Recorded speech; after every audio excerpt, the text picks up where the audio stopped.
Assalamualaikum warahmatullahi wabarakatuh.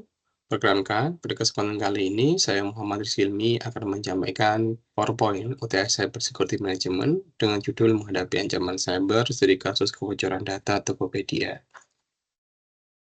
Oke, identifikasi. Pada tahun 2020, bulan Mei, Tokopedia menjadi satu platform e-commerce terbesar di Indonesia yang mengalami kebocoran data pengguna. Informasi yang bocor menyebutkan 91 juta akun pengguna dan 7 juta akun penjual. Data yang dicuri adalah nama lengkap pengguna, alamat, email, nomor telepon, dan hash kata sandi. Peretas yang mengklaim dirinya adalah kelompok Sin Hunter menjual data tersebut di forum daring gelap dengan harga sekitar 5.000 US dollar. Pada tahun itu, Tokopedia menggunakan arsitektur layanan mikro dengan komponen utama seperti database relational on SQL.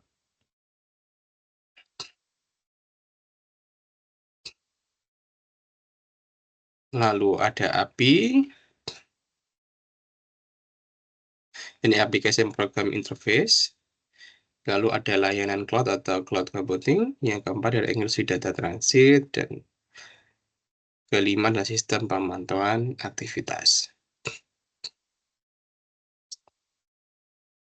Namun demikian, terdapat beberapa kelemahan yang dimiliki Tokopedia pada saat itu. Di antaranya hash password yang masih MP5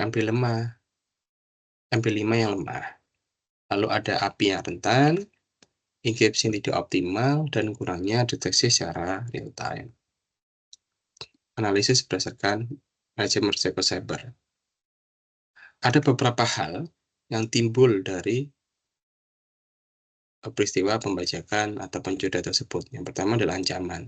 Kebocoran data ini dapat memicu serangan credential stuffing, di mana kredensial yang bocor digunakan untuk masa layan-layan yang dimiliki oleh pengguna. Selain itu, informasi pengguna yang bocor dapat dimanfaatkan untuk phishing atau tindakan kriminal lainnya yang merugikan pengguna secara langsung maupun secara tidak langsung. Lalu ada kerentanan. Hash password yang lemah mungkin peretas untuk dengan mudah mendeskripsi data pengguna menggunakan serangan brute force.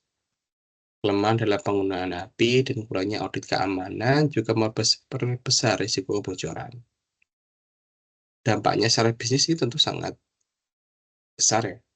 Yang pertama, selain merusak reputasi Tokopedia sebagai platform yang aman, juga menurunkan kepercayaan pengguna dan berpotensi menurunkan transaksi harian. Selain itu, secara lebih luas juga akan menurunkan kepercayaan investor. Selain itu, Tokopedia juga harus menghadapi biaya mitigasi, tuntutan, dan potensi hingga adanya pasar-pasar.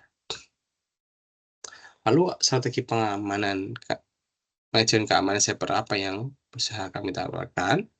Untuk mengetahui tentang ini, ada beberapa strategi yang dapat dilakukan dan dipertimbangkan untuk dilakukan oleh startup. Yang pertama adalah melakukan peningkatan keamanan password melalui peningkatan algoritma password sehingga password yang sebelumnya hanya menggunakan MP5 diintegrasikan menggunakan Brycrypt, Script, dan Aragon 2. Lalu ada penggunaan MFA atau autentikasi multifaktor.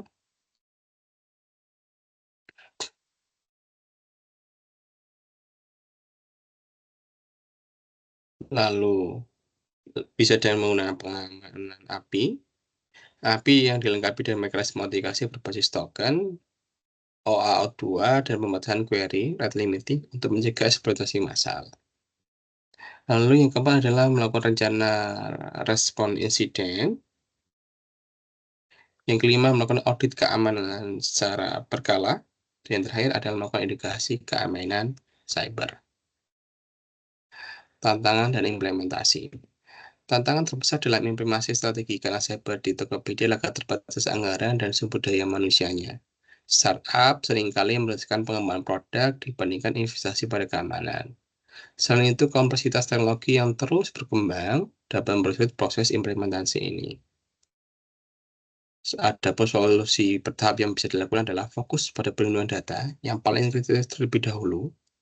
Karena seperti yang saya sampaikan tadi, permasalahannya adalah anggaran. Maka Ketika anggarannya terbatas, maka ditetapkan adalah hal-hal yang paling penting untuk kritis dulu. Lalu menggunakan layanan pihak ketiga yang terjangkau untuk solusi keamanan seperti firewall dan cloud. Melakukan otomasi proses keamanan untuk efisiensi, waktu, dan biaya.